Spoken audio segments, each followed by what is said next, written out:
ఈడ నువ్వు పొడిసేది ఏమీ లేదు, అంతా అయిపోయి ఉండదు. కరెక్ట్ గా చెప్పావు కాంచనా.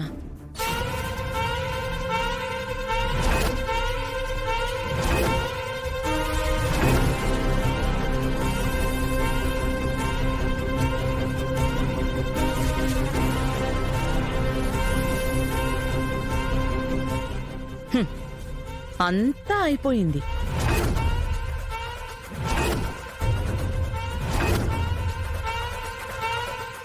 ఒసేయ్ పిచ్చి ఫెలో, ఈ ఆనంద భైరవిని దెబ్బతీయాలంటే ఆనంద భైరవంత పవర్ నీకు ఇక్కడుండాలి.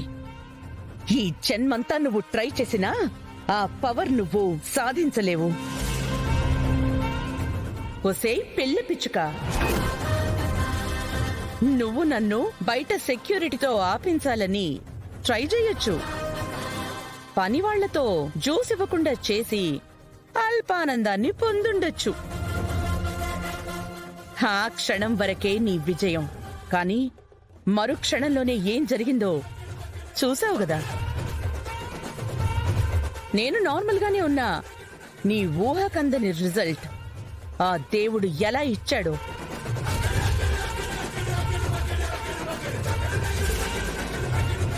దామినిని నీ మాయం మాటలతో మ్యానిపులేట్ చేసిన ఆనంద నిలయం మీద విషం కక్కాలని నువ్వు ఎన్ని ప్రయత్నాలు చేసినా నీకు నా ఇంట్లో కోడలిగా స్థానము గౌరవము ఎన్నటికీ దక్కవు.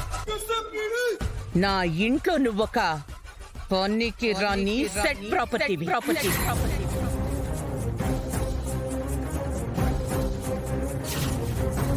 నీ వల్ల నీకు యూజ్ ఉండదు, మా ఇంటికి యూజ్ ఉండదు. అలాంటిది నువ్వు లీలావతి టెక్స్టైల్లో పార్ట్నర్ అని ఓ ఫీల్ అయిపోతున్నా. నీకు ఆ స్థాయి రావాలంటే